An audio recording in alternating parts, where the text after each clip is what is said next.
impact aid would be equalized across all districts in Kansas to meet our constitutional requirement of having equity and adequacy in our education system. So 70% of federal impact aid has been equalized over the last 20-some years. General Wiggins came to me because he was becoming very, very concerned, as Kansas is now the only state that equalizes impact aid. And so those of our friends in Washington, when they put up the map of education-friendly states, Kansas has got a ding on it. We're red, everybody else is green as far as impact aid. So this bill would eliminate the equalization of impact aid to try to stay within the Constitution equity-wise, and also to prevent further litigation on the Gannon case that we settled 3 or 4 years ago. What I did was I increased base aid for all of the other districts about $3 per student, so that no district lost money, but all of the federal impact aid would go to those 24 school districts in the state. Impact aid is determined by land within school districts that are either military bases or Indian land, that those local school districts lose property tax base because of that land being within their school district, and federal impact aid is designed to make up for that loss of land. I know some people that I've talked to think it's only for military, it's only based on military students and the number of students. It's actually based on physical land within a school district that is tax exempt because it's federal property, which in most cases comes down to either military or Indian. We had a couple of great hearings in our Senate Education Committee. Senate Education Committee got the bill out of committee. They put with it Senate Bill 160, which would reestablish the bonding cap on the state's portion of bond issues across the state, and then also took Fort Leavenworth out of that equation because they were skewing it, because Fort Leavenworth doesn't have any land. They can't pass a bond issue because that school district is basically all federal land. The bill was re-referred to Senate Ways and Means to look at the fiscal effect of the bill. The federal impact aid has got about a $13.2 million fiscal note with it, which is the difference between, that's about the amount that's being equalized. And so by keeping every school district whole, it does have a $13 million fiscal note. We have a hearing on that bill on Wednesday in Senate Ways and Means. I've had a lot of conversation with our chairman and our committee members. I don't anticipate any problems with the federal impact aid portion of that bill. Expect it to be on the floor late next week or early the following week. I'm confident it'll pass the Senate. We'll get it over to the House, and my good House members, I'm sure, will shepherd that through. Had a bill earlier that I introduced to establish a memorial for the Gold Star families at the Capitol. Representative Dodson had an exact same bill in the House. Both of those bills have passed each body, virtually unanimous votes. And so this week we'll decide whether we're going to pass the House bill and send that to the governor, or pass the Senate bill and send that to the governor. But I do anticipate that will get passed this week, get off to the governor. I know that the design for the monument has already been completed. Fundraising activities will begin as soon as the bill passes and is signed by the governor. I don't anticipate any problem raising the money. In fact, I think General Wiggins has got most of the fundraising identified, and so hopefully by late spring that memorial will come together. Number of education bills we've been fairly successful in keeping down and keeping in committee. There's some really bad ones, in my opinion, that are out there, and so far we've been able to keep those in committee. I do anticipate the so-called Parents' Bill of Rights will come out of committee on one side at some point. Hopefully we can defeat that on the floor. It's a very large burden on teachers and administrators that's needless. I don't know of anybody that has called their school or their children's teacher and asked for a meeting that was denied. I don't see any reason for the bill, so hopefully we can keep that down. I would like some input. This week, our Senate President introduced two constitutional amendments, both dealing with judicial selection for the Supreme Court.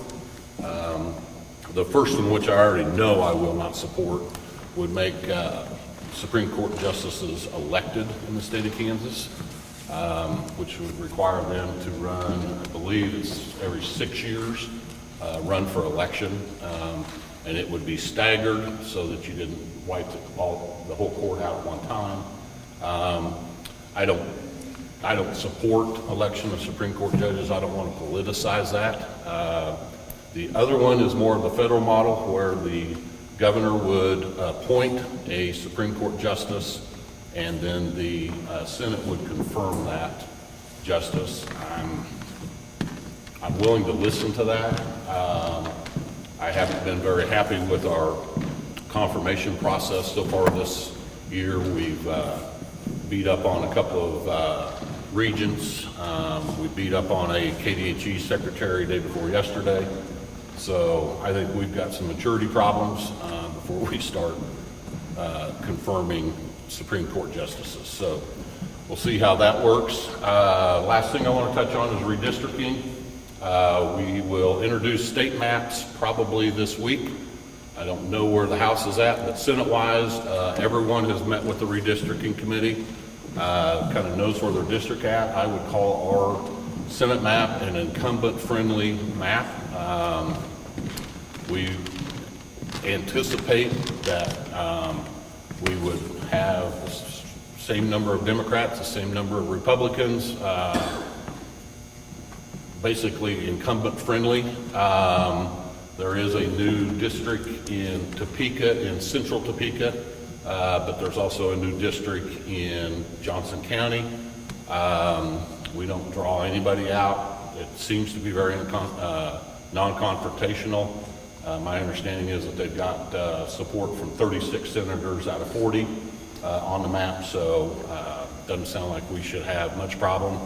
My district will continue to be Lyon County. Looks like I'll have all of Morris County, and I'll have all of Gary County. So hopefully you think that's a good thing. Maybe not. I guess we'll find out in 2 years when I have to run again. So with that, I'll turn it over to the House members, and we'll look forward to your questions. Good morning. It's always a pleasure to be here and have a good turnout like we have today. I'm Lonnie Clark. I'm from Junction City, Kansas. I was born and raised here. My professional career took me out for a little while, but I came back home after I got finished with that and retired, and then somehow I got involved in this. I agree with everything the Senator just said, and just to give you a little bit of how to gauge this, the Senate all convenes in one small room, and the House goes through a committee process. So some of the stuff that he's talking about, I didn't have anything to do with. So, just so everybody knows that. David might have, but I didn't. No, I'm with you, Lonnie. But I'm the chair of the Vet and Military Committee, which I worked real hard to get that committee because I'm a former vet, and Junction City is a veterans town, so I felt like that's where I could do the most good. I've enjoyed that. I've been in the House 8 years now. There's been a lot of good bills come out of that committee, and there's been some that have died in that committee. So we try to do the best we can for the military population in Junction City and Kansas. We want the military to like this area, to want to be here, and to want to stay here, because there's a lot of talent that comes from the military. And that just helps Junction City and our community and our state. So that's one of the things that we try real hard to do. I've got two bills that we worked real hard on out of the House that have gone to the Senate. In fact, I think one of them went, I think 334 went and came back and went back, if I remember right. I can't for sure. But primarily, what they deal with is, number one is there's a home that we're looking at in terms of, I've talked with the state about this some. It's not confirmed yet, but they're looking for a new old soldiers home in the state of Kansas. And I'm working desperately hard for that to come here. It's going to be a battle between us and Leavenworth, but right now I'm pretty confident. But that's just in the works. Nothing's been really guaranteed with either one, but that's one of the things that we've worked on real hard all year. The two main things, number one, we put a bill through that allows veterans, retired veterans over 65 to travel free or discounted on the turnpike. That was a request I had from Lieutenant Colonel General Wiggins. Wanted that bill for some reason. I don't know if he's got grandparents that are coming around or what, but he wanted a bill that would reduce the turnpike fees, so we got that put through. And then we've been working real hard on all the other bills that come through that have anything to do with the military goes through our committee. And so I guess the buck stops there. If you've got something that didn't work out right, we can talk about that after the meeting's over, and I can try to explain why it did or didn't. And so with that, I'm going to turn it over and let Dave give his little spiel, and then we'll take questions and do the best we can. Thanks for being here, by the way. Thank you. Good morning. Well, I'm Dave Baker, and I'm the 68th District Representative, which is Chase County, Morris County, the City of Harrington, and then the western side of Junction City here. And I want to thank these two gentlemen for going ahead of me because they've covered just about everything. There's not much left going on in Topeka. But I serve on Taxation Committee, I serve on Financial Institutions, Rural Revitalization, and Ag Budget. And so we always have some interesting things come through those committees. On rural housing right now, there's a lot of talk about Rural Housing Initiative developments, RHID. We're doing some great things on that, and Senator Longbine in his committees, they've had some progress on that we haven't got all the way through in the House, and I'm going to ask him later on to address that and where that's at. But we're going to see some money coming into rural housing. Pretty exciting. We've seen great progress, and we're going to see a lot more. So things are looking pretty good in rural housing. On our Ag Budget Committee, probably one of the biggest things that has garnered interest in my circle is there's going to be a bill that came through our committee that reduces the lifetime hunting and fishing licenses to $300 for children age 5 and under. So that'll be, grandparents will want to make sure they save $300 for that deal if you think your grandkids are going to hunt and fish. Not sure where that goes. We'll get it out of the House and we'll send it over to the Senate, and mysterious things happen over there. So no guarantees, but I hope the Senate gives it some serious consideration. Wildlife and Parks has some reservations on it, so it's got a sundown on it. We'll review that after 5 years and see how it's working out, and if it needs to be adjusted, it will. Senator Longbine touched on food sales tax, and I introduced a food sales tax bill, and I came out of that industry, so I have an idea of what food is. And unfortunately, in the government, we always get tangled up in the weeds with chewing gum and candy and pop and things like that. But we have an interstate agreement with other states on sales tax, so we're going to have to conform to what their definition of that food is in order to stay in compliance with that compact. So we'll do some honing on that bill. We've had hearings on a stair-step version of that bill, which was very, very complex. It took it down so much the first year, and everybody kind of got lost in the weeds on what the final glide path to zero, for lack of a better word, which I don't think would ever happen.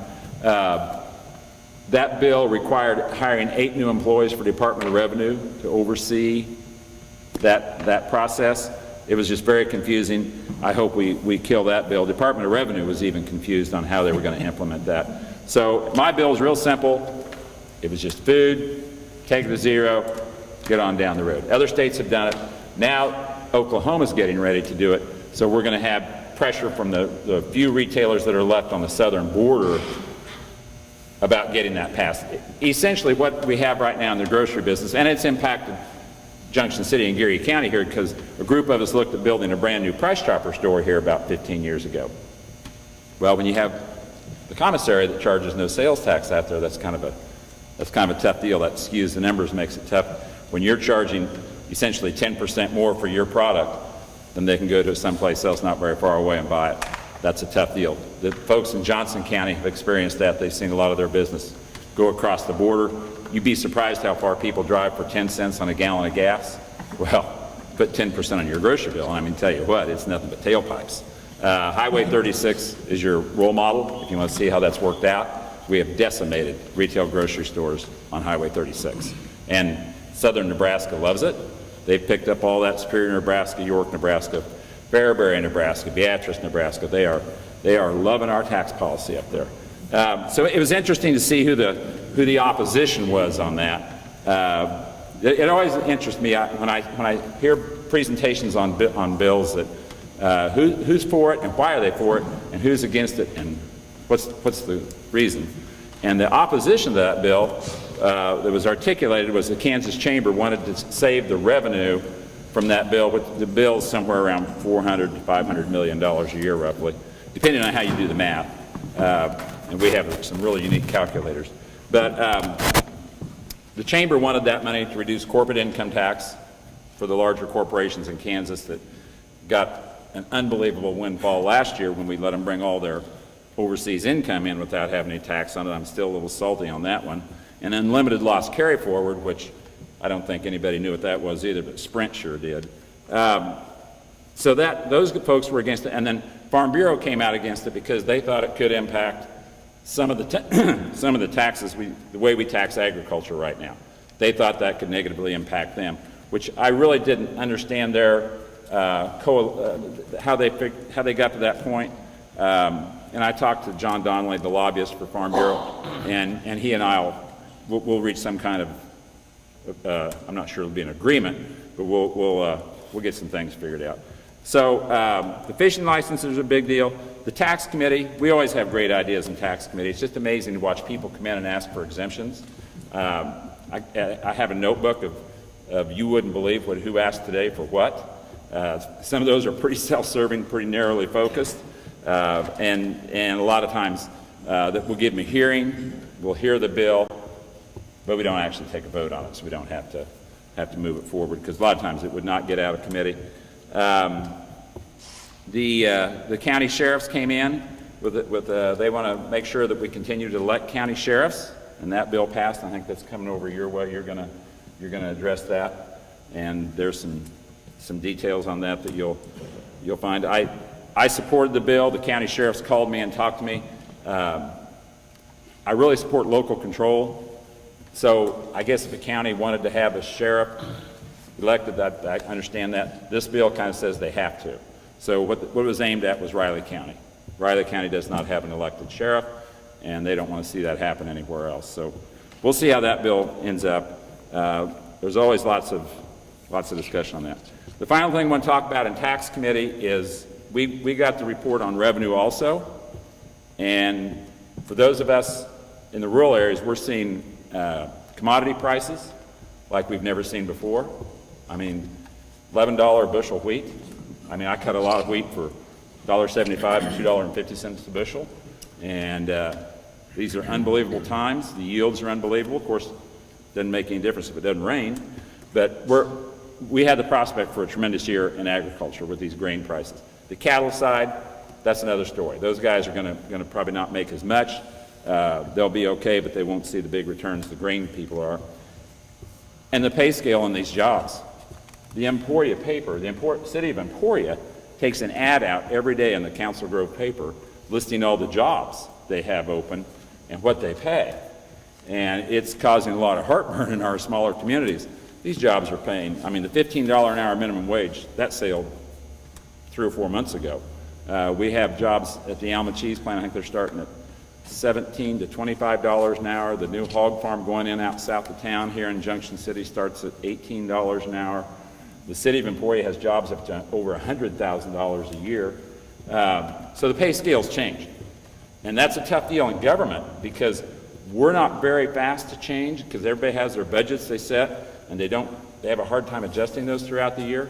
But we have got to figure out a vehicle, a mechanism to return a bunch of the money that Senator Longbine referred to that we have at the state back to city and county governments from whom we took a lot of it from years ago. We've passed some really neat deals over the last 30 years that shifted the burden back to cities and counties and had to raise taxes to run your city and county governments for things we were supposed to fund in Topeka.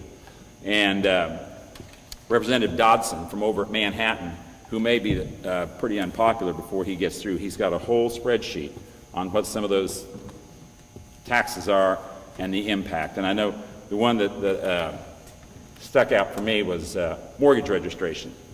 We did away with mortgage registration tax 2015, I believe, and it cost Riley County $170,000. Not a big deal in Riley County's budget.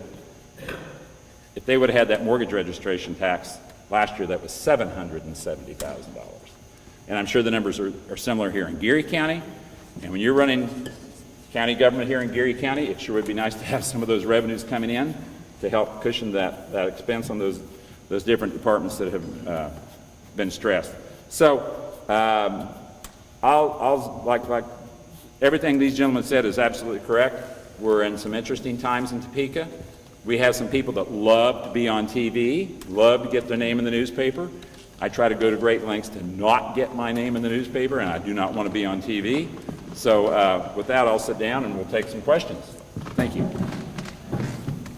So I have 3 questions right now.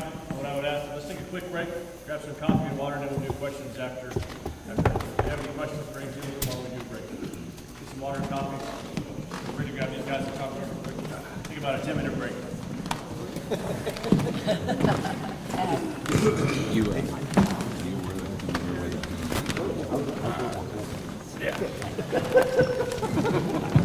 Diana Dean, Taylor Dean's. Yes. Did you hear he's running for office? I did hear that. I can't remember the details. What's he running for? He is running for State House and Aaron Coleman, against Aaron Coleman. Well, good.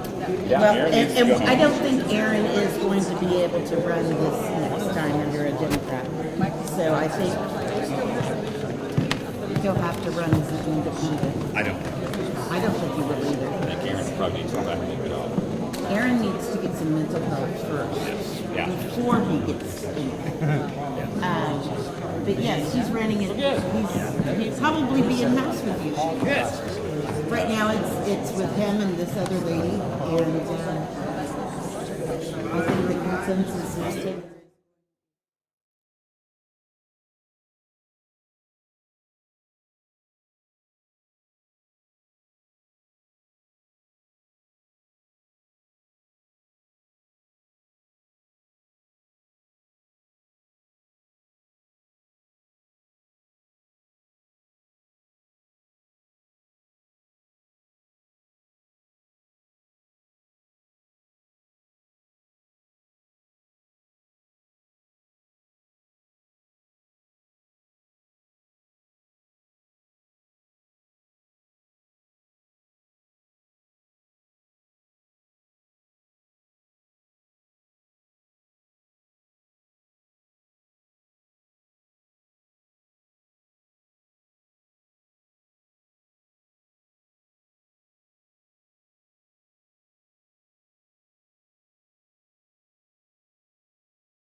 All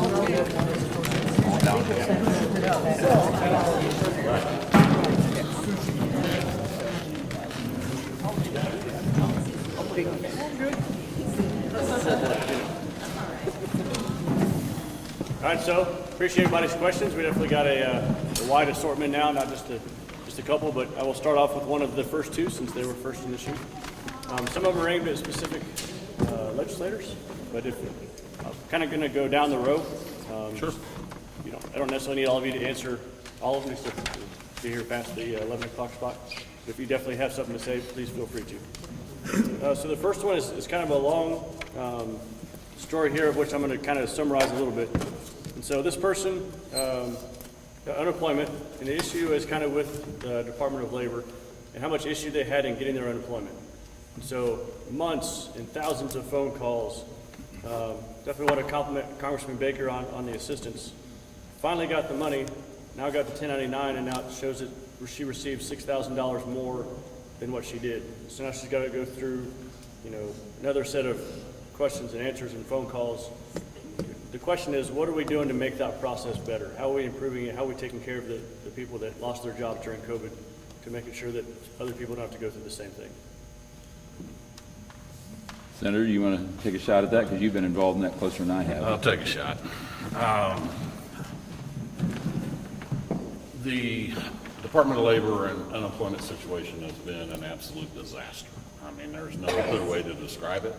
I know all the three of us are extremely frustrated. It is an executive branch function. It's not a legislative branch function, so we don't have a lot of control over it. Really, the only thing that we do is we appropriate the money they say they need, and the Senate confirms a labor secretary, of which the governor is now on her fourth or fifth since she took office. So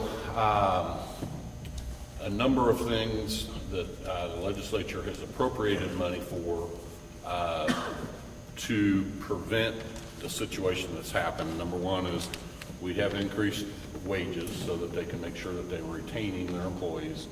We have allocated, I can't give you an exact amount, but a tremendous amount of money on computer upgrades, cybersecurity type things to prevent the $300 to $500 million in fraud that we were a victim of. And so we've gone through all of that. I believe those upgrades are there. Processing seems to be better. It has also been extremely frustrating for citizens because the Department of Labor has not worked on site for a year. At least.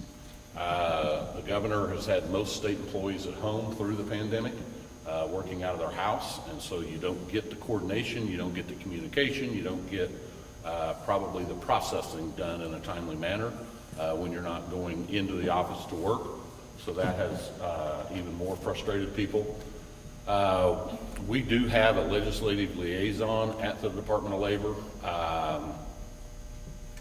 I get extremely frustrated with them also because I'll send them an email and it might be 10 days, 2 weeks before I get a response from them.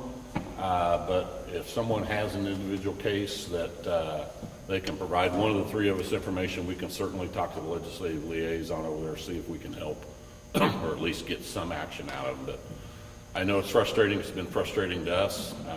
I wish we had more control over it, but we don't. It's really a function of the executive branch and the governor, and we have quite honestly failed the people of Kansas as far as unemployment claims.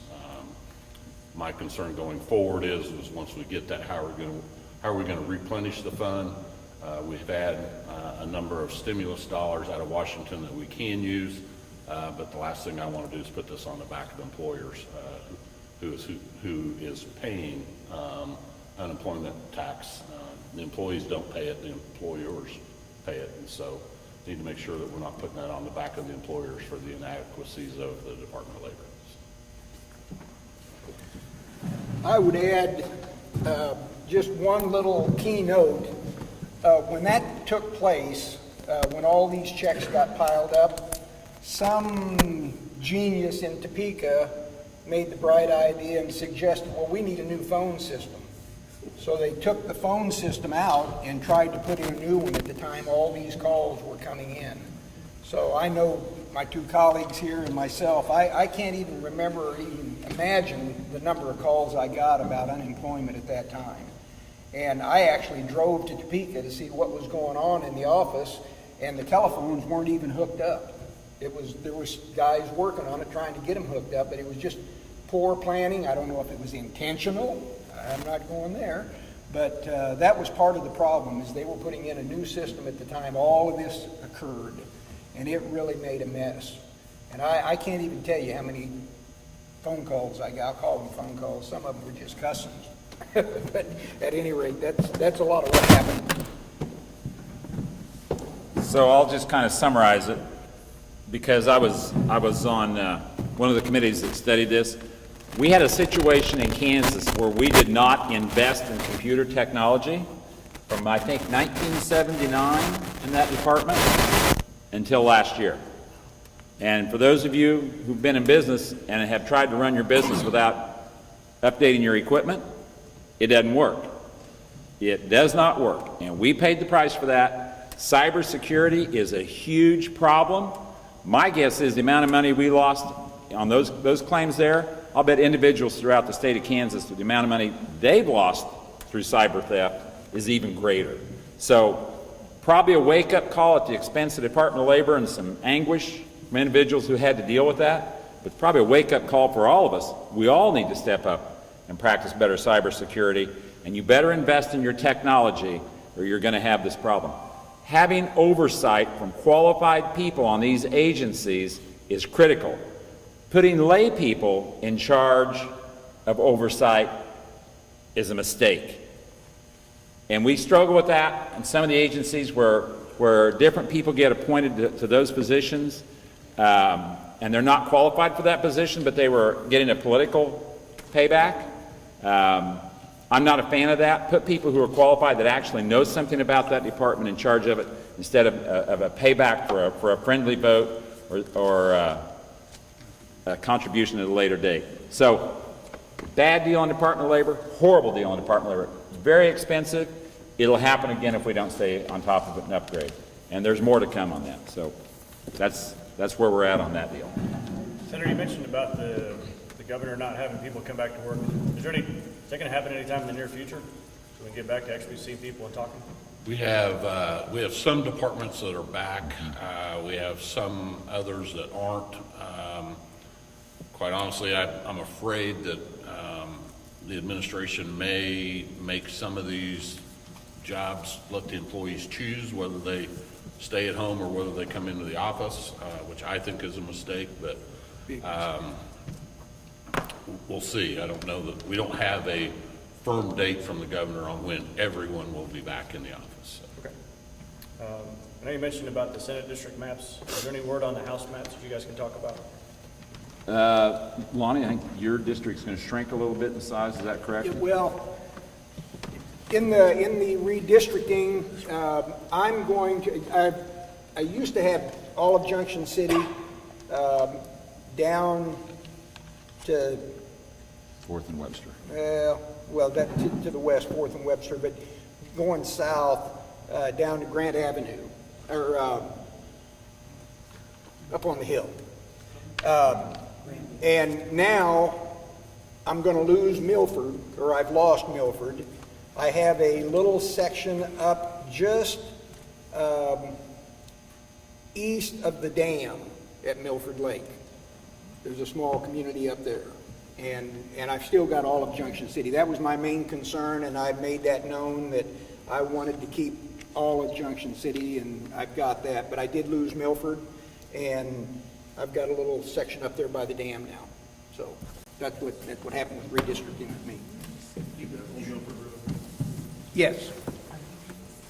So on my district, Representative Barker over in Dickinson County, he lost about 2,000 people that he had to gain, and he came and talked to me about taking the city of Harrington, which is in Dickinson County, and putting it back in his district, which he has all of Dickinson County except that.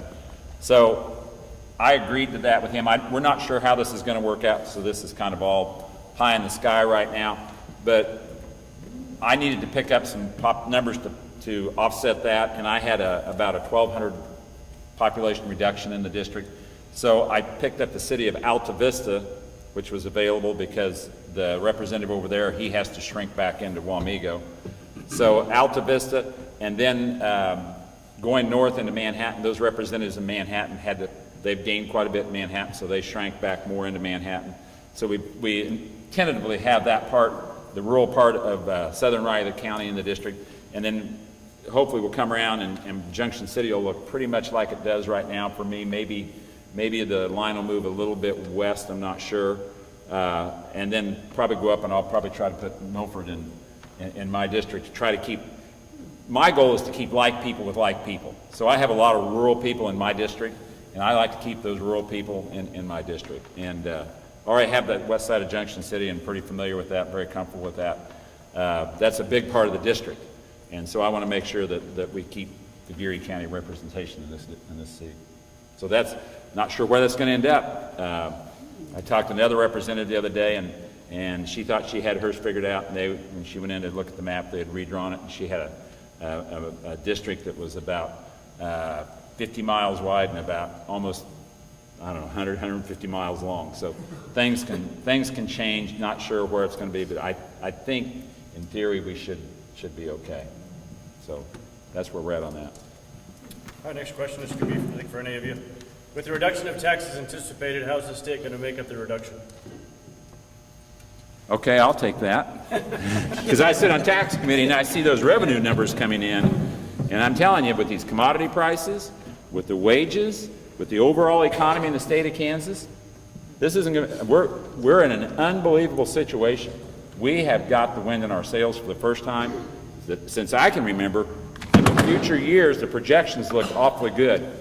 We should be able to meet all of our obligations with the current structure we have, even with some reductions and giving some money back to our cities and counties. We've got to address property taxes. We have, and what happens when we don't fund it at state level, it ends up back at the city and county, and it's either sales tax or property tax. And you know, I'm old, and I remember when sales tax was 2% and 3%, and now it's pretty much 8% and 10% everywhere. And these property taxes, we all know what's happened on that. That's a combination of increased valuations and then having to raise mill levies to fund local government. So hopefully we can get some relief to city and county governments as well as the state, because the jobs just pay more money than they used to, and that's a good thing. The big revenue in the state of Kansas comes from the bottom earners. And as they make more money, they become a taxpayer instead of somebody who doesn't make enough money to pay any taxes. So hopefully the projections look good, we're going to be fine. That's my take on it. So you might need some more time, but any thoughts on ever lowering taxes? So the lowering of taxes is, in my district, that's the city and county. Those are the folks that would like to lower taxes. The state taxes, we're pretty competitive where we're at right now. Matter of fact, we're lower than most of the states around us. Okay. The problem is by not funding the city and county governments, they've had to raise the taxes. That's why we get the image of being a high tax state. And I got the list here of great states to retire in, and we're not near the top of that list.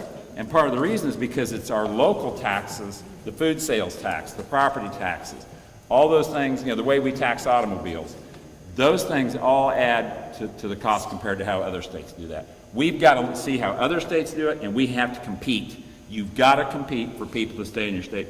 People have options. They can live pretty much wherever they want.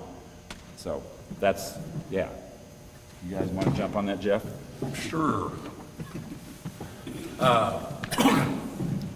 From a structural budget perspective, we're in great shape. We're in the best shape we've ever been. I've been in the legislature for 12 years. I spent my first 10 years telling everybody no because we didn't have any money.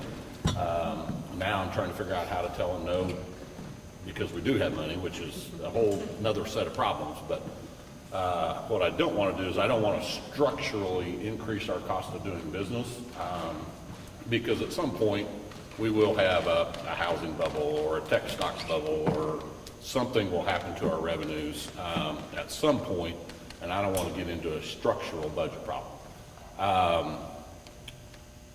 We do have a property tax problem in Kansas. the state does not affect, well, we affect property tax, we don't collect property tax. Our revenue comes from income tax and sales tax. We have a $1.5 million statewide levy that is used for deferred maintenance on our universities and state property buildings. And then we also have a 20 mil school, that's part of the school finance formula. It's 20 mils that's collected locally, sent to Topeka, and sent immediately back. So we don't have the ability to lower your property tax, but we do have the ability to lessen the burden on local units of government, which would then allow them to lower property tax. The reality of it is we are a state with 3.5 million people. We have 105 counties. We have 286 school districts. We do not have the political will to do what we should do, and that is to reduce the number of county offices and reduce the number of school districts. That political will is not there, probably never will be there. But when you are operating a county, I live next door, Representative Baker represents Chase County. They got 3,100 people in the entire county. And it's one of our larger counties geographically wise, and they absolutely struggle to keep gravel on roads, let alone have a paved road. And so, you know, when you go west, there are a number of counties that have 2,000 people, 2,500 people in the entire county. I've got a situation in Emporia where we've got a 5A school district in Emporia. 10 miles south of us, we have a 1A school district in Olpe. 10 miles south of that, they have a 1A school district in Madison. And 10 miles south of that, you've got Hamilton School District, which has a total of 61 students in K through 12. How can we effectively run an entire school district with 61 kids in it? You can't. But the political will is not there. That Olpe School District that I talked about, they run 2 high schools, 10 miles apart, in the same school district. But they can't consolidate because they have, generally in the elections, they have 4 school board members from Neosho Rapids, they have 4 from Olpe, and the at-large switches every year, so the political will is never there to say, hey, let's put these 2 schools together, build 1 high school, to be more efficient. So until we get to a situation where we can do some consolidation, we're going to have to continue to fund government. And it's expensive, make no doubt about it. Now, I'm not standing up here saying that we need to do anything in Gary County or whatever, but when you have 105 counties and you have 286 school districts across the state, that's costly. And so Representative Baker talked about the sheriff's bill. I thoroughly believe that sheriffs ought to be elected, but does that impede our ability, if we get the political will at some point, to start putting counties together or start putting government, local government together? Riley County's model has, I think, worked pretty well over the last 25 years. 50 years? Yeah. So is that a model that city and county government need to look at to consolidate law enforcement, fire protection, whatever? And does that constitutional amendment impede that ability to do that? I don't know. I don't know what the answer is. But today we're fine as long as revenues continue, but at some point Kansas is going to have to look at the number of counties and the number of school districts that we've got and figure out what the best model is. Don't sit down, you're up. I'm up, all right. Senate Bill 532 allows people to list political parties on nonpartisan races such as school board or like municipal elections. Are you for or against it? Do you have an opinion? That bill was just introduced, and so we have not had any hearings on it that I'm aware of. We have a whole bunch of election bills in the Senate side particularly, I think 14 or 15. I can't think of one that I think is needed, that is important. They're all a reaction to the 2020 elections when somebody said that they lost because of voter fraud. We audit our elections in Kansas. We had a 99.8% compliant ratio from the Secretary of State's office on our county elections in 2020. Some of the bills we have, that's one of them. We don't need to politicize local elections. That's probably the worst thing we could do. We have elimination of drop boxes. We have election day as election day. We have that you can't use an out-of-state mail company to send advanced ballots. I mean, we have all kinds of elections. I don't think we need any of them. I think Scott Straw, our Secretary of State, is doing an incredible job, has done an incredible job, will continue to do an incredible job in making sure that we have elections that are open, safe, and accountable. And so I don't know that I've seen an election bill yet that I'm overly excited about. One of the other questions that kind of goes along that is, do you support legislation that would limit drop ballots or mail-in ballots? I'll just add that at the same time, since you kind of already touched on it, if there's anything else you wanted. I don't know why that need is there, other than somebody thinks drop boxes are being tampered with or that advanced ballots are being tampered with. According to our Republican Secretary of State, we've had none of that. There are other states where those accusations have been made, but we're not seeing it in Kansas, so I'm not a big fan of finding a solution to a problem that doesn't exist. And so if we have evidence of a problem in Kansas, then we'll address it. But until we do, I think we're chasing our tail. Okay, thank you. Next question is, what is the status of Medicaid expansion, and do each of you support the passage of such bills? Go ahead. We passed it in the House. It's up to them. Unfortunately, I do support it. I voted for it, I think, 4 times. It will not pass the Kansas Senate. It will get 12 solid votes, 13 solid votes. It might get 14. It might get 15 on its best day. And so, unfortunately, it won't pass. So maybe 2 years from now, when the Senate goes through another election cycle, maybe it will. But at this point, it won't pass. There's nothing more to say. All right. What are your thoughts on youth engagement in local and state government in order to establish a full and competent understanding of their role as a citizen?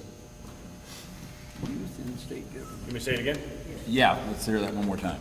What are your thoughts on youth engagement in local and state government in order to establish a full and confident understanding of their role as citizens? So I think, what is your thoughts on having youth being more engaged so they can understand their role going forward as they grow up? I am all for that. Matter of fact, Geary County had some students up 4-H this last week, and I talked to them and I said, most of them are seniors in high school this year. Better make sure you're registered to vote. You need to get in the process. I know there's some Republican Party chairs here. Trying to get people engaged in government is a challenge. We've made politicians actors and actresses in entertainment instead of people who pass good policy and do good work. And we need to get the actors and entertainers out of the political world and get back to doing work. And that starts by educating people in local government, getting involved. It's the future, and we need to get those people involved. We need to understand. They need to understand the process of parties and how important it is to have the two-party system we have. They all want to become an unaffiliated or an independent because they have a heartburn with one side or the other. Well, the way to fix the situation to make it better is to get involved and help become part of the solution. So I'm a huge proponent of that, and we'll do whatever we can to promote that. Well, I'd just add, I probably, well, this year I had 11 students from the high school here in Junction City into my office, and they spend anywhere from 1 day to 4 days with me. My biggest problem is getting the number of kids that want to come from the high school through so that I can spend time with them and get them to the committees and show them the process of governing and so on and so forth. But I've had a real good relationship with the hospital, or with the high school, and getting those kids to Topeka just gives them a better understanding of what government's about and how it functions and how it works. And I think that's where we get people engaged later on in life. So I enjoy it. I'm a old school teacher, and so it works well for me. The biggest problem I have is the numbers that want to come at one time. It's hard to get 10 or 12 people in and out of the system. 3 to 4 is relatively easy. So I get as many students as I possibly can from the high school during session. Okay, maybe I've been around too long. I get a bit cynical at times because oftentimes I'm asked questions and the question's not really the question. So is the question, do we want to encourage youth to become more civically engaged? Absolutely. Is the question, do I think that students ought to pass a civics test before they can graduate from high school? No. So we've had that bill in the legislature the last 2 years, so not sure what we're getting at here. I'm not a big fan of the legislature telling the State Board of Education what their curriculum should be. I do think that civics is an important thing that our youth should learn and become engaged in. I also think that financial management and skills and those type of things are things that are desperately needed. I got 2 daughters, one's 29, one's 22. They don't balance their checkbook. They grab their phone, look online, see how much money they got in the bank. It drives me crazy. Call me old-fashioned, but I'm not binboing the money either. You need money, I'll send you a check, or I'll give you cash, but I'm not using some app on a telephone that goes to who knows where and comes back. So financial literacy, yes. Civic engagement, yes. Requiring students to take a test before they can pass high school on civics, I think is a really bad idea. I'd like to think it's the first one, so we'll go with that. Well, I'm all for that. So Senator Lombard, so this is for you. I'm just not sure I have all the information, so I may need help on whoever gave this one. So it says House Bill 2567 passed the House. Obviously, you probably don't know what that is, and you guys do a lot of bills, so you may not. It says thoughts from the Senate. And down below it says Treasurer's Office needs increase in fees to cover mandates and lessen the burden on the county budget. Is that kind of what we've already been talking about? We passed that. I think it's $4 increase on registrations to help fund the county treasurer's office to buy down the cost of opera. That passed the House, and we sent it over to the Senate. It's coming your way. Put it on the consent agenda. So I guess the question All is, right, well, what's in the Senate? It is in the Senate, but you guys also took off the $4 modernization fee, which was money that was part of the registration fees on your automobiles and other things that aids in technology, to keep technology up, to keep our computer systems up. So it's a net decrease, but we lose the $4 modernization fee on allowing our Department of Revenue and effectively our state treasurer or our county treasurers the ability to have the best IT systems available. So I'm not sure you got it right. You'll fix it. You'll fix it. You'll put it back. We'll fix it. It'll go to conference. All right, so the next question, I feel like the first part is a little weighted, so I'll just take it with a grain of salt and you can address it accordingly. It says a lot of legislative efforts, especially on the education side, seem to be driven from special interest groups from outside of our state. They're largely a solution looking for a problem. How do we rise above this? So I guess one is, do you agree with the first part? Like, is that really true? And then two, how do we rise above it? I'll start, you finish. You're going to get me in trouble again. It's a short trip. So education is really interesting. We have a state board of education that's elected, And in my world, that State Board of Education, when I have an issue or something, that's where I look to resolve problems. What we have right now is we have legislators who've decided they want to step up and take over public education in schools. That's a lot of hard, and in the House, that committee is not the Education Committee that seldom meets, it's the Education Budget Committee. So we have a Budget Committee that has now taken over the role of both committees, and a lot of the bills you see and hear about on the news, and that's entertainment, there's people that like to get on the news. Remember, I'm not one of those. They're running those bills. Those are coming from out of state. We're seeing those bills throughout the country. They're not originated here. There's no new idea that they thought up here in Kansas. That bill was sent in. I think our schools have done a great job. Most of us are a product of public education. That's been a point of pride in our family. We lived in Kansas. My dad made a choice back when he came out of the Navy after World War II to come back and live in Kansas and raise his family because we had great schools. My mother came from the Kansas City district. You know, they built Johnson County on great schools. Johnson County, my mother always told the story about going out to the dairy farm out south of Olathe growing up, and that was an all-day trip. And there was like, 200 or 300 people that lived out in that neighborhood. And now there's 120 or 150,000 people. I can't tell there's so many people up there. But education is a core value in the state of Kansas. That's who we are. We have always been a state known for great educators. Great students come out of the state of Kansas. I'm not interested in changing all these bills that come in from out of state that seek to destroy public education. Junction City has so much to be proud of here with the new school. I tell everybody it's one of the shining stars in the state of Kansas, probably one of the best assets we have in the entire state. And there's some people in this room that worked awfully hard to make that happen. And we all owe a debt of gratitude to those people. As the years go by, Junction City and Geary County are going to be one of the places where people come from throughout the region to get education. Education is going to change with technology. Technology is not going to go away. Remote workers, we just had to hear a bill in financial institutions about allowing Rocket Mortgage and all these mortgage companies to be able to put 350 or 400 employees in remote locations throughout the state of Kansas. I didn't know they were here. I found out 3 of my neighbors worked for Rocket Mortgage. I still don't understand that whole business. I thought you went to the bank to get a mortgage. But the world's changed, and education has changed.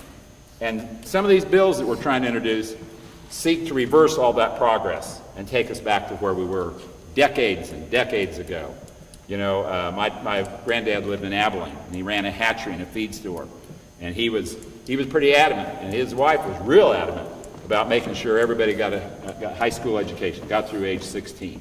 That was a big deal back in the early turn of the century, and we have forgotten it.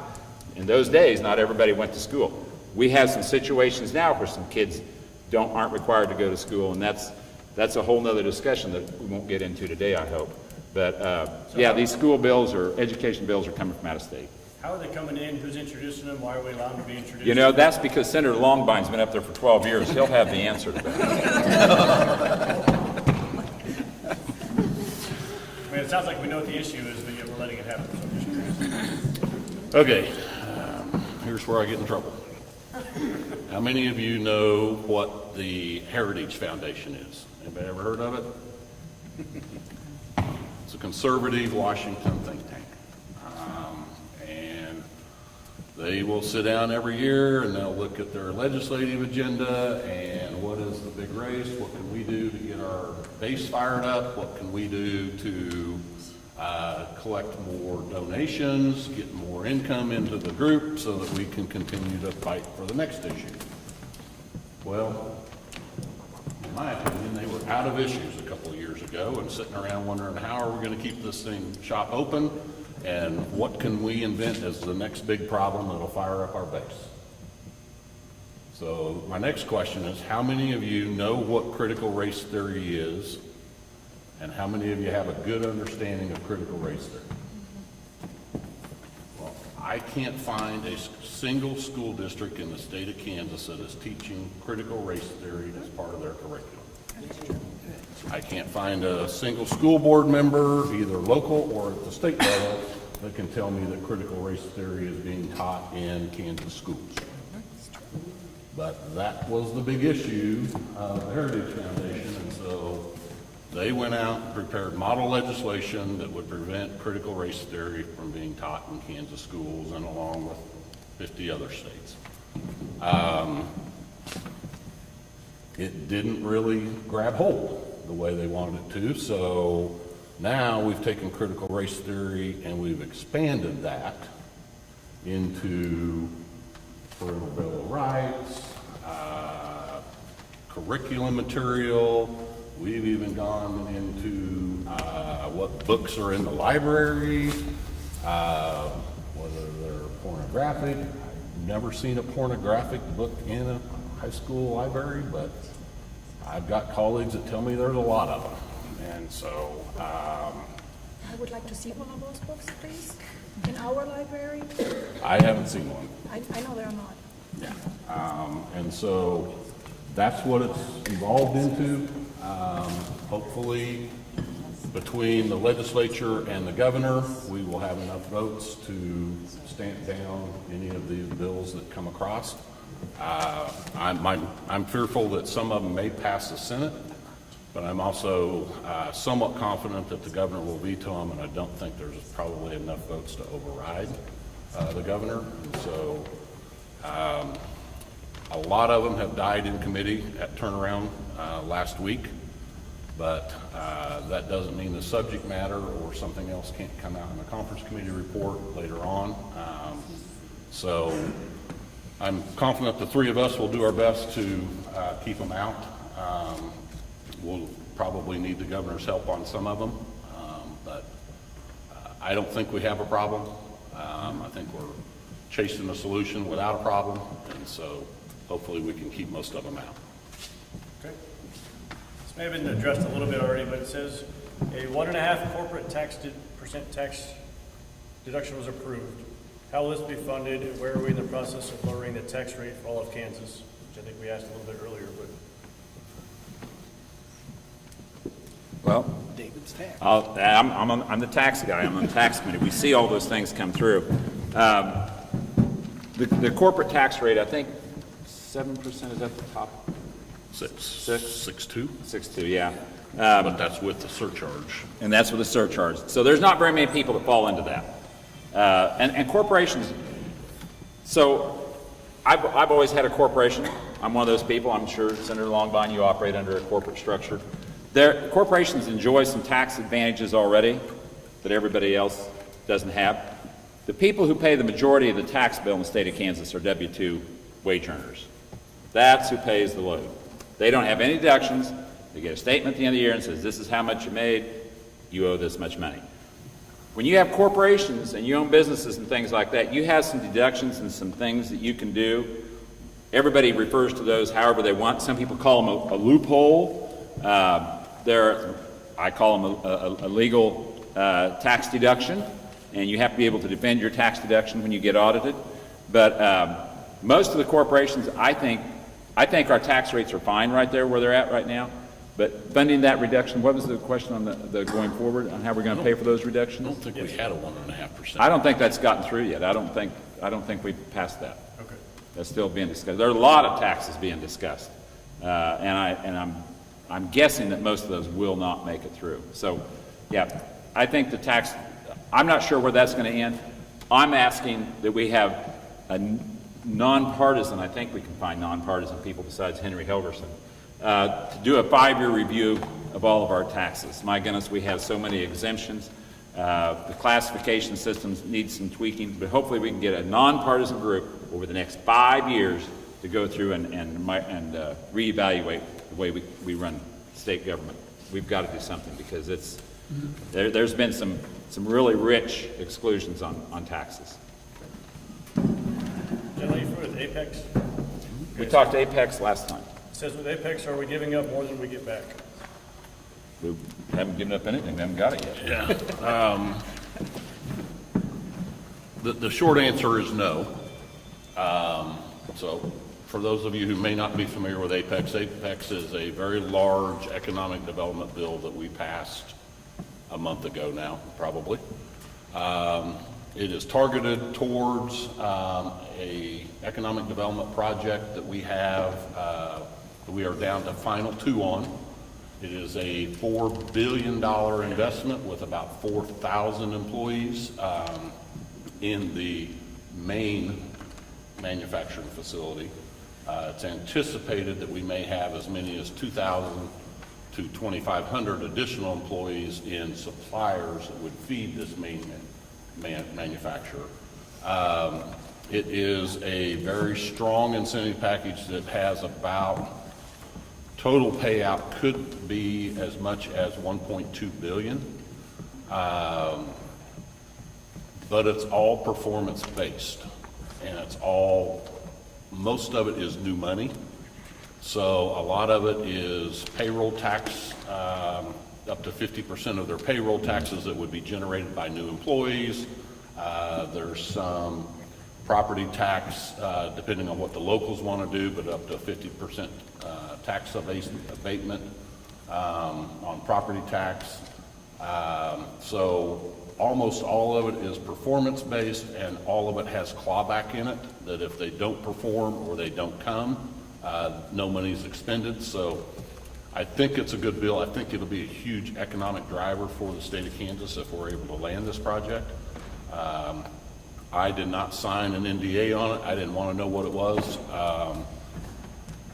It will no doubt be in the northeast part of the state because that's where the number of employees base will be. My guess would be in the DeSoto area, Tonganoxie area, western Wyandotte County, somewhere around in there. But it is a huge project. It's one of those that comes along once every 20 years in the United States. It's a repatriation of a company that's doing business overseas that's going to bring it back to the United States. So we've been told that in the 4,000 jobs, approximately 2,000 of those will be people that they bring in that currently work for the company from out of state that will be moving to Kansas. So we're not necessarily going to be robbing every other industry of those 4,000 people. So I think it's a pretty good project. It's down to us in Oklahoma, and anticipate the decision to be made probably in the next 30 days. All right. Next one is for Senate Bill 542, changes in revenue neutral rate. Any thoughts on that bill? Familiar with that bill? I'm not either. I'm not familiar with that one.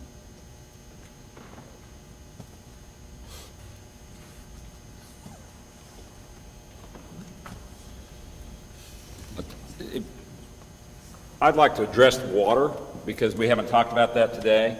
And my office mate is the vice chair of the water committee, and they've worked for a year and a half, thousands of hours on water.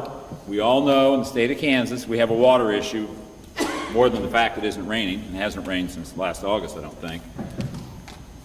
Southwest Kansas has some massive agriculture operations out there. Right now, the dairies that were in Southern California and stuff, a lot of those have relocated to Southwest Kansas. The Clausen family has a dairy barn, a milking barn out south of Garden City, and I believe that barn is 14 acres under one roof. And let me tell you, that's a big building. That's a lot of dairy cows. I can't fathom that. I drove by and saw that one time, and it just looks big. And those dairy cows provide milk for an operation in Garden City. They do a lot of powdered milk and ship that all over the world. Huge impact on Southwest Kansas and Garden City.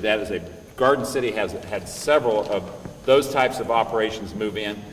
That is production agriculture at its peak. Dodge City just got a cheese plant. That cheese plant hires about 300 people in Dodge City, and it requires 95,000 milk cows, dairy cows. And that'll be in Ford County and that surrounding area. So Southwest Kansas has some huge agriculture operations going on, not just in the feedlots, but on the processing side too, the packing plants, the cheese plants, hog operations down by Liberal. There is production agriculture is just huge in Southwest Kansas. like 70% of the economy in the state of Kansas is based on agriculture, and it's another one of the reasons why the Apex bill got some traction, was try to diversify us away a little bit from agriculture. That being said, they use a huge amount of water down there for irrigation and for these operations. They are much better stewards of that water today than they have been for the last 50, 60 years. A lot of technological changes. We hear a lot about broadband, and a lot of the reason that broadband is such a big deal is all these agriculture operations, they require being on the internet. You're going to have tractors that run off the internet, all kinds of technology in agriculture. It's one thing to provide the broadband for the residents, another thing to provide it for agriculture so they can operate efficiently. It is high-tech agriculture, massive operations, that's a big deal. But they're all based on water. So we have the western part of Kansas with that big irrigation production, takes lots of water. They've had a declining situation out there with the Ogallala Aquifer. There's a lot of discussion on how many years are left in that, but everybody knows there's a problem. Then you come to the eastern part of the state, and we have reservoirs. Milford, Tuttle Creek, Council Grove, Marion, lots of reservoirs. Those reservoirs have silted in. They were all built with a 50 to 60 year lifespan. The years went by, and it's time to address how we're going to handle the silting in of those reservoirs and making sure we have a sustainable, reliable, clean source of water coming out of those reservoirs. That's a big deal. Then we get to eastern Kansas with the Johnson County area with Water One, and they've got the Missouri River, so they got lots of water, just not very good water. So they have their own issues over there. So what we tried to do was to get these people, all these different segments together and get a water plan for the entire state. And we worked lots and lots of hours. The commitment from those people on that committee was huge. Unfortunately, I don't think there was a lot of communication within the committee members because everybody was a little territorial. They each came from different corners of the state. And when the final bill came, the committee chair, I'll just say he misread the committee because he presented a bill and it went down in flames. And he was heartbroken. He'd spent so much time on that bill. I'm not sure we're going to see a water bill come out this year. It looks to me like it's going to have to go back and they're going to have to adjust that. Water's pretty critical. You can do a lot of things, but when you don't have water, good water, you got a real problem. And you know, this country runs on three things: cheap food, cheap fuel, and cheap interest. And I would tell you, the state of Kansas, we help provide a lot of food at a very economical price. Even with the price of groceries today, which everybody thinks is so outrageous, it's a bargain. It is a bargain. Has too much sales tax on it, of course, but it's still a bargain. And I'm all about taking that sales tax off, but we'll beat that horse later on. Anyhow, I'm just going to tell you right now, the water situation is critical. It's not critical, but it's certainly, depending on where you're at in the state as to how critical it is. But there's going to be more discussion on water. There's going to be a lot more discussion on the size of these livestock operations. We just got a new hog production plant going in northwest Morris County. Morris County is not zoned. So when these people come in, they just put it in. And it's 9,500 sows. So that's going to be a big operation in northwest Morris County. Okay, Senate Bill 542. The short title on it is Establishing a Property Tax Revenue Neutral Rate Complaint Process, authorizing the county clerk to limit ad valorem taxes to be leveled in certain circumstances, establishing a deadline for budgets to be filed with the Director of Accounts and reports, and requiring roll call votes and publication of information. It appears like it's been introduced. It was referred to the Senate Tax Committee, and they had a hearing on it on March, or they have a hearing scheduled for March 9th, but no action on it, nothing yet. I know there continues to be concern. I mean, property tax is a big deal. You all probably received your valuation notices this week. Your property probably went up.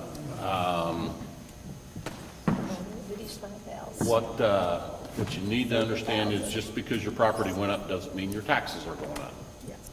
I would like to commend Mr. Dinkle. I read his newsletter last night, and he does a great job of explaining that just because your valuation went up doesn't mean necessarily that your property tax goes up, because theoretically, that should, the valuation, if spending remains the same, then your taxes should go down.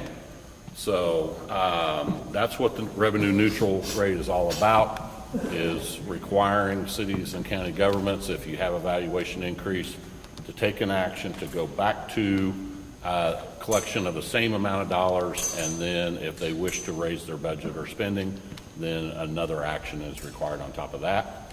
It's not very popular with city and county officials. I understand that, but most of the taxpayers really like it. And so don't get overly concerned about your valuation notices.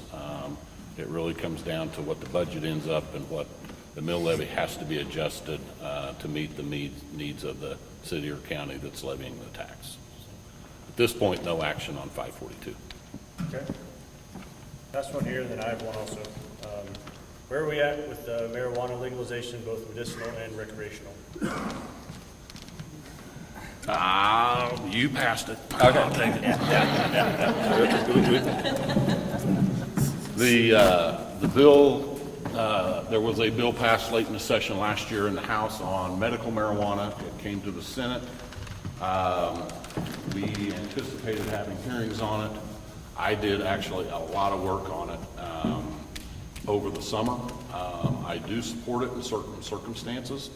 I do want it to be pretty heavily regulated. I want to make sure that we've got professional growing operations that are well regulated, that are looked after. I want a qualified dispensary type operation. And then the other side of it is I want to make sure that we have, I don't want to say doctors, but we have licensed medical people that are able to prescribe. When the bill came to the Senate president actually referred the bill to a committee that never meets, effectively killing the bill unless it's brought back out. Now, it has passed the House, so it is still alive at this point, but based on the Senate president's action, it's probably doubtful we'll get to it this year. And so those of us who support it will keep trying to find a way. I think, no offense to my House colleagues, I think that bill that came out of the House last year as an amendment, wasn't it? I think so. Needs some work. Oklahoma currently has medical marijuana, and I've looked at theirs pretty closely, and it's a disaster. They didn't put enough restrictions in it. They didn't put enough regulations in it.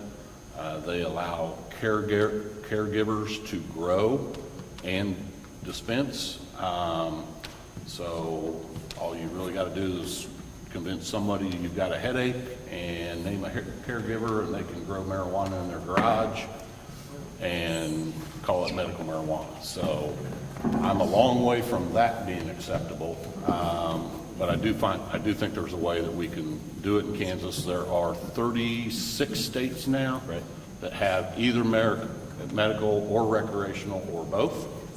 And so we'll keep trying to find the best way to design the regulation that we think best fits Kansas, and hopefully we'll be able to proceed from there. It's a federal issue, and it needs to be addressed at the federal level, not at the state level.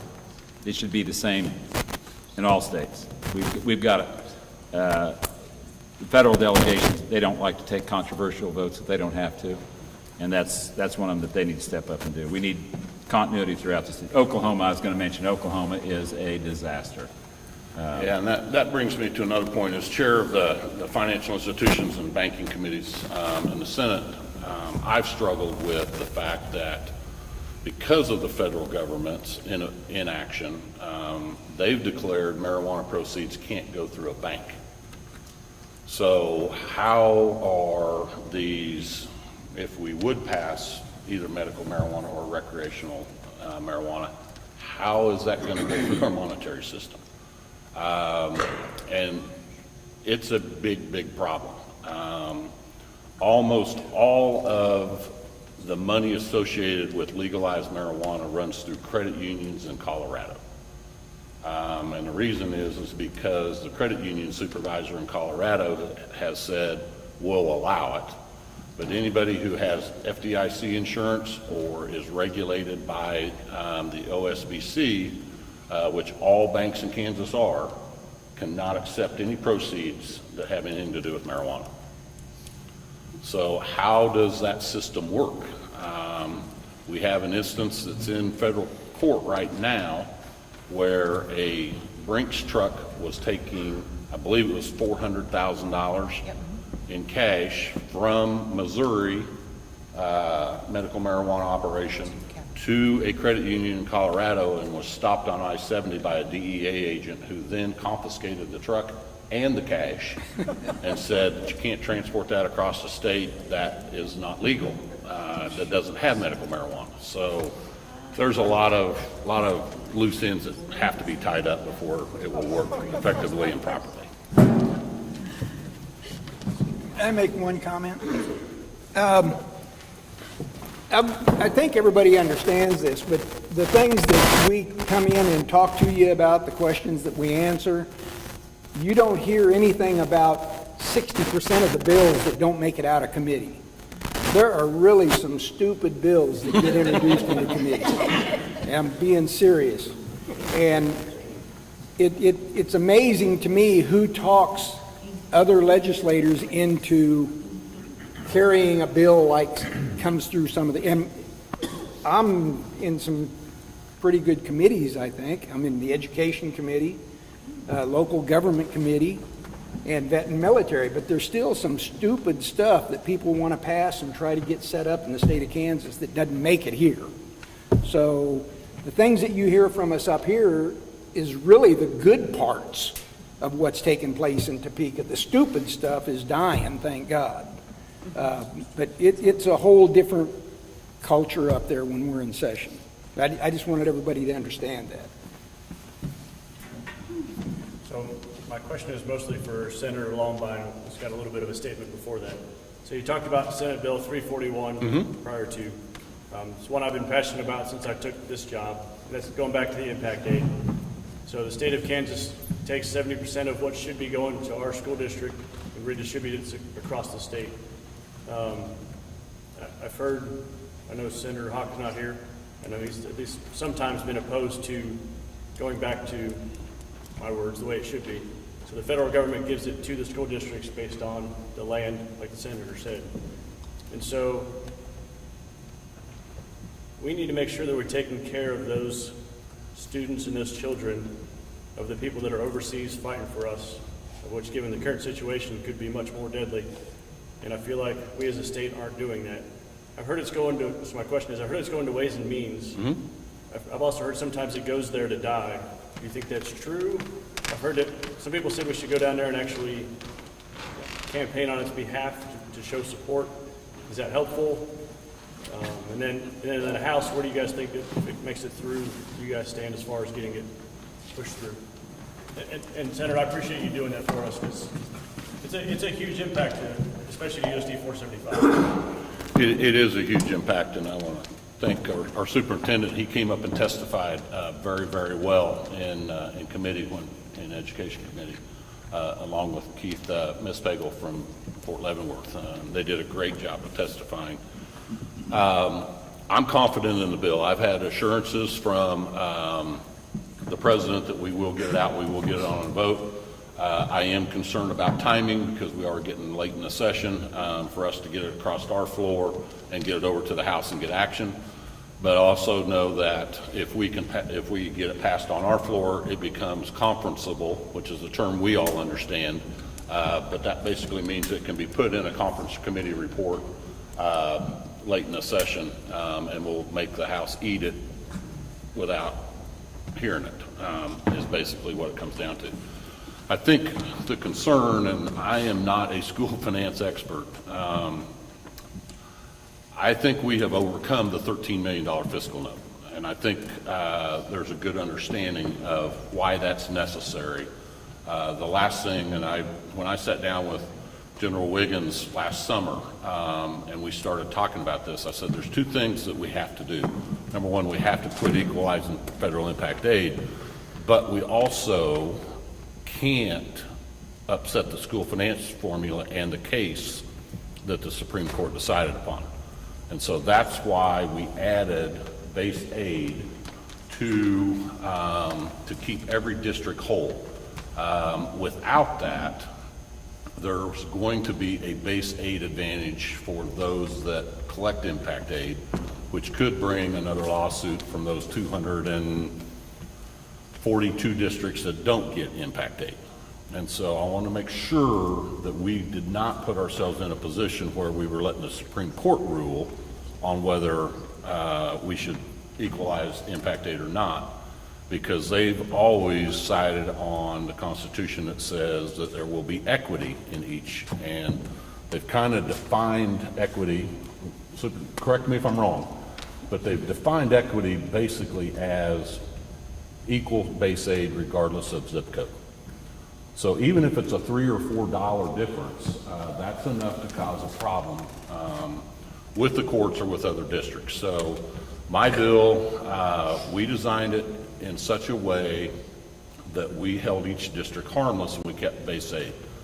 Senator Hawk had some concerns about it, and I understood his concerns in that if you allow base aid to go into general operating fund, then those districts, particularly 475 and Leavenworth, could have a big advantage on their ability to pay teachers, take quality education. I don't think that's necessarily true, but now it is designed to where the majority of that money is going to go to capital outlay and LOB.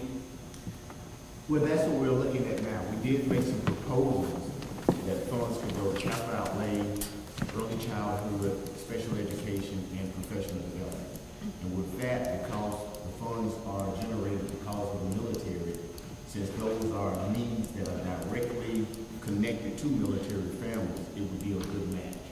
And it would also overflow into the community and impact households all throughout the county if we're able to receive those funds. Right. So, and I think we're there. I think in interpreting current statutes, there are some restrictions on how base aid or how impact aid can be used, and then I would anticipate through the rule and reg process with the Department of Education that there would be further clarity on how base or federal impact aid could be spent that may alleviate some of those concerns of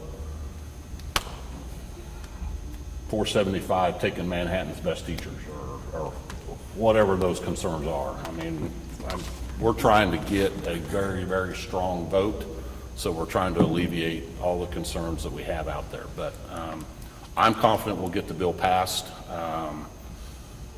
Our federal delegation has been outstanding on this.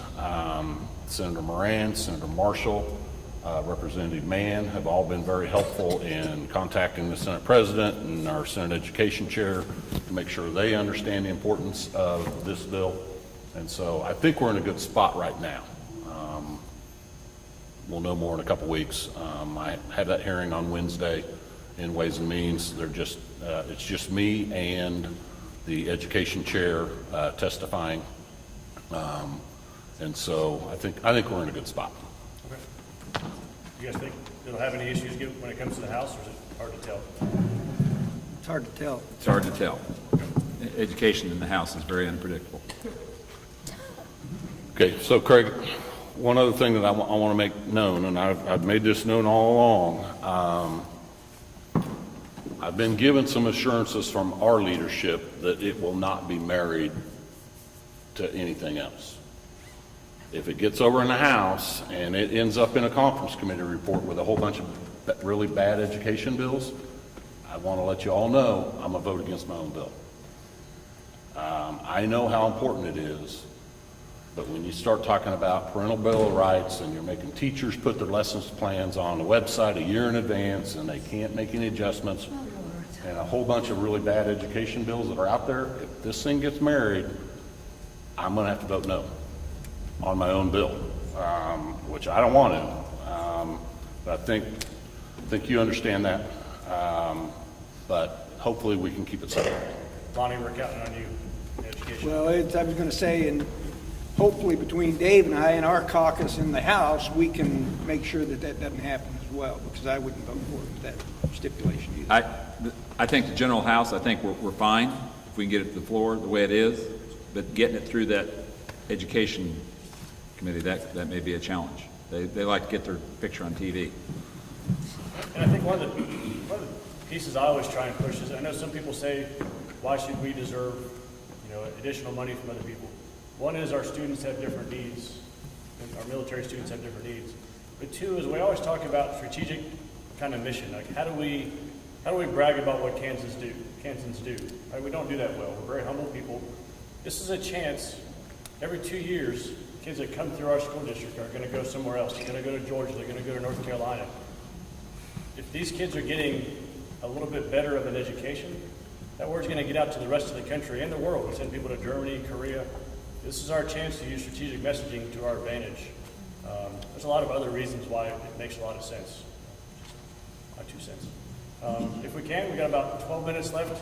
If you guys want to wrap it up with 3 or 4 minutes each, kind of what you see as, maybe what are your top 3 things that you want to focus on in the next 12 months, maybe that you haven't touched on yet? I'll go ahead and start. So I'm going to focus on food sales tax because, like I said, I came out of that industry, and that is a situation. Senator Longbine, he referred to Oklahoma. They're one of the competitors on this Apex bill. They have a bipartisan bill down there to eliminate food sales tax in Oklahoma, which currently they only charge about 4%. But that's another feather in their cap that we don't have. So when those workers have an option whether to come to Kansas or Oklahoma, I want to make sure that that's not an issue. Food sales tax has been wrong. We put it in 1960, and it's been wrong ever since 1960. The other states around us don't charge it. We can afford to take it off right now. It never should have been put on to start with. You can do without a lot of things. We all worry about the price of gas. I've never seen people so worried about the price of gas. And Willie's here and Jeff's here. These cars anymore I remember having a 69 Chevelle that got 5 miles to the gallon. And I had a 2-ton truck that got better mileage. But people all get all wound up about price of fuel, and it's certainly a little higher than it was. But in the big picture, the price of fuel is a bargain. This state, we have a lot of oil production here. Our state does better when oil's $100 a barrel. We're going to see some huge revenue numbers come in the weeks and months ahead with the price of that oil impacting that bottom line. But I guess in my deal, food sales tax, and there's myriad of reasons, I can bore you to death. Bottom line, it helps everybody. It helps put more dollars in your pocket. So if you do have a property tax increase or something, you're going to get $500 to $700 a year back in your household on savings and food sales tax. And I guarantee you those retailers, they'll run specials to get that money back out of your pocket. I know those guys. So, and that's competition. That's great. But I guess in my final summary, we watched the situation over there in the Ukraine unfold this last week, and everybody is so supportive, and we come together, especially in this area, because we come from a lot of history of World War II people who rallied, and not supporting the country was not acceptable. And I think it's time for us to come together, and we need to stand as one and speak as one voice. Price of fuel may be an inconvenience, but we're okay. We're okay. Everybody's got a job. I'm 66 years old, and I've never seen it this good in my life. Everybody's got a job. Jobs make more money than they've ever made. Most of my friends, gosh, they don't work very hard. It's the darndest thing I've ever seen. They work 25, 30 hours a week and think they've really hit it out of the park. They don't show up for work, still think they have a job. But that's not, things are not all bad. My big fear is when we take and attack government officials, whether they're elected or whether they're people who serve, that's a problem. Because I don't know anybody serving in government who's overpaid and doesn't deserve respect. The office always deserves respect. And we've got to a situation that's coming from outside. That's not a Kansas value. That's a value coming from Washington, D.C. being exported into the state of Kansas. I tell you, everybody deserves respect, and elected officials, especially school board, city council, county commissioners, they got to deal with everybody who they represent every day. We all get in the car and go to Topeka, and it may not be very far, but it's far enough sometimes that we don't have to deal with a lot of the votes we've taken and how they impact people. City councils and county commissioners, people that work in the courthouse, the sheriff's department, those are great people, and we certainly want to keep those people valued. I do not like this deal where we go out and attack them and accuse them of all kinds of voodoo that we've heard here lately. Life's really pretty good, and we need to stay on focus, and we need to stay united, and we need to move forward and be proud of the accomplishments we've got. I preach it every time. Drive around Junction City and Geary County and look at the changes we've seen.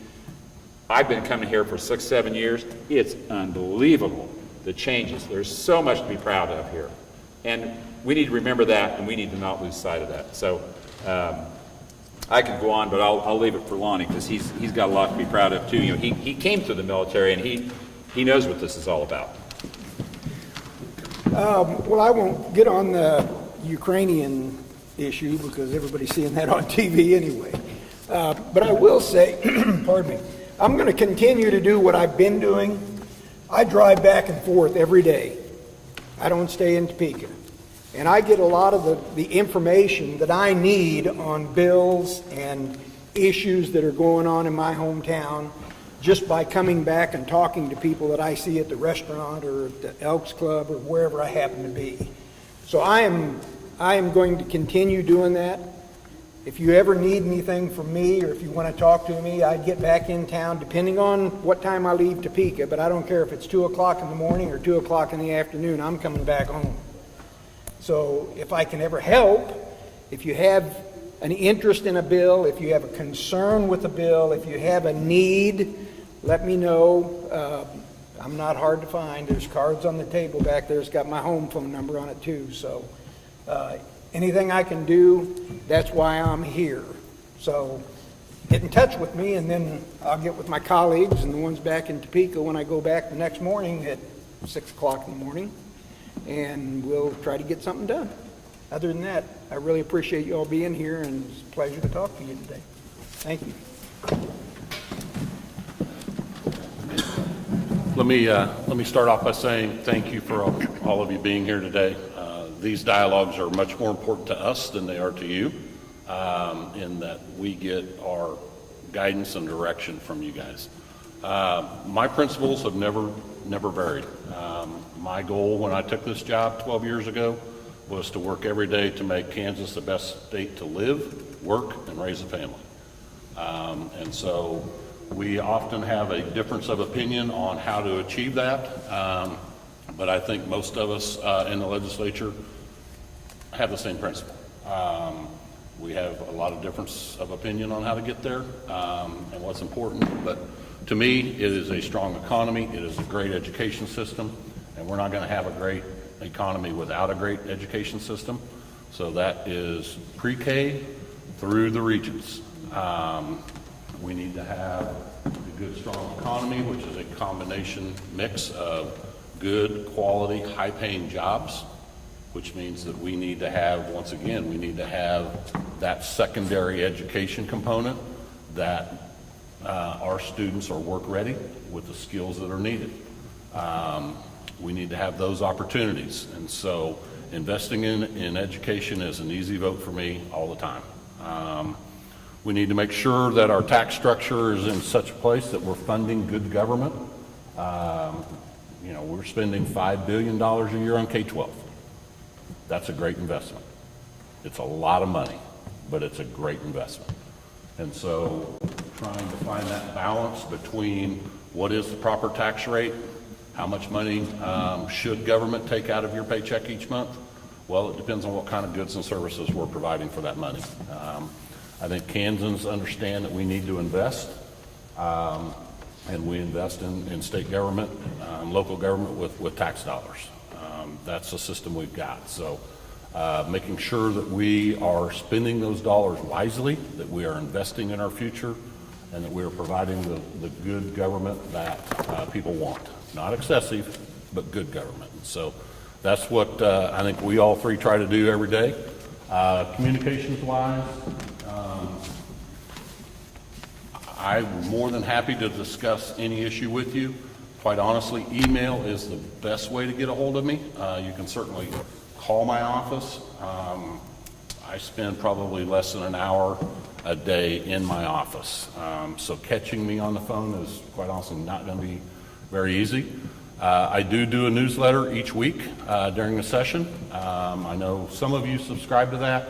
If you wish to be included on that email, it's an email newsletter. Send me an email, and we will put you on that email list. Feel free to email me anytime. I will try to get back to you as soon as I can. I got, I'm sure you guys did too, I got over 800 emails yesterday, all about the Eddie Eagle gun safety program. And so I average about 400 emails a day. And so trying to respond to each one of those individually becomes tough at times. I tend to group them. I'll send out blast emails if it's on a subject. Quite honestly, most of those emails come from some email service where you looked on a website, and if you agree with this, click here, and I get emails that aren't personalized. They're all the same, whatever. So an individual email from one of my constituents in the 17th district will get a response. It may not be in 10 minutes. It may not be the same day, but I'll get to you as soon as I possibly can. It's Jeff Longvine, Longvine, at senate.ks.gov. And for Dave and I, it's the same address, different name. House. Only House instead of Senate. Thank you so much for being here today. We'll stick around and answer any questions if you have them. Okay, I want to start off by thanking all of you. This is a great turnout, and this is one of the best ways that they can get feedback. So we appreciate you taking the time in the morning to come out. It's easy just to sleep in. We do have one more of these in a month, so please encourage your neighbors if they have any issues or they just want to hear what's going on to come out. I also want to thank these gentlemen. I send them emails on a fairly regular basis, and I don't know that I've ever not gotten a response. And so that means a lot to me because there's legislators out there that don't do that. Not saying they don't care, but they don't take the time to respond, and all three of these guys, and Senator Hawk, are very quick to respond. Like I said, it may not be the same day, but it's never more than a couple days. So I appreciate their time. Two things to touch on. We have a diversity and equality event coming up at the Opera House. It's on the 8th. We'd really like to pack the seats if we can. Kevin Wilmot will be kind of one of the main speakers, so we're pretty excited about that. And then the last one is, we had a World War II veteran. His name's Levi Sarge Nelson. They're trying to have a 100-year birthday for him last Saturday. Unfortunately, he passed away 6 days before that. We are doing a memorial service for him today at the American Legion at 2 o'clock, so if anybody can come out just to kind of honor him. One of our few World War II veterans that we had until a few weeks ago still in our community. So thanks everybody for coming out today, and thank you gentlemen for coming. Thank you.